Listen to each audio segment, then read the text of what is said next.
Greetings and salutations, Blobfest fans of all persuasions. This is Dash Daring, your on-the-scene Blobfest reporter, coming to you live from beautiful downtown my house. And yes, I did wake up like this.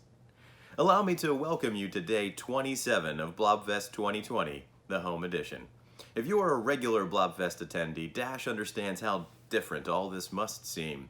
We want to thank you for joining us to help keep this tradition alive. And if you're new to the festivities, welcome. We hope this year's virtual event will serve as the perfect primer for the kinds of oddball offerings that we have in store for you if you ever visit us in the future. Dash would be remiss if he did not once again congratulate last night's winners of our various contests during the Friday night stay-in. And if you were kind enough to submit a video of yourself running out of your home for the virtual run-out, thank you as well. Dash can assure you, Dr. Frankenstone will, at best, receive a stern talking to for releasing the Blob yet again. Today, all day, we're featuring sensational double features.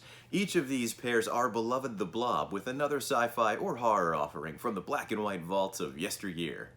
Dash will be checking in between films to give you some interesting tidbits about the movies and to issue the Blobfest 2020 challenge.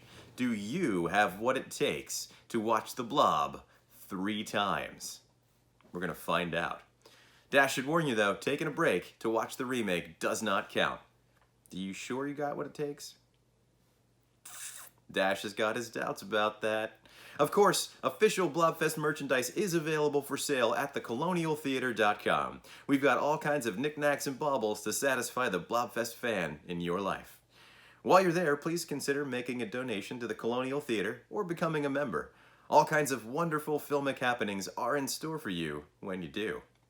Before we do get started though, Dash would like to offer the theater's thanks to Pico for sponsoring this cherished event.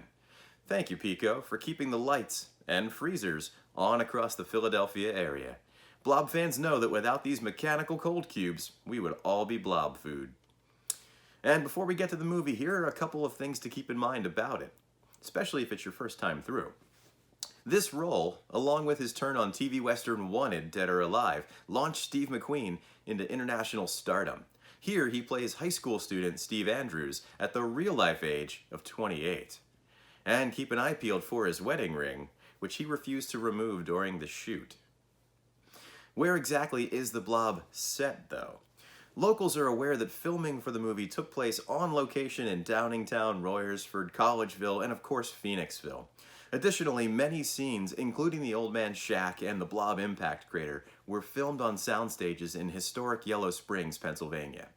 This was the home of Valley Forge Film Studios, a self-contained movie-making campus in suburban Pennsylvania.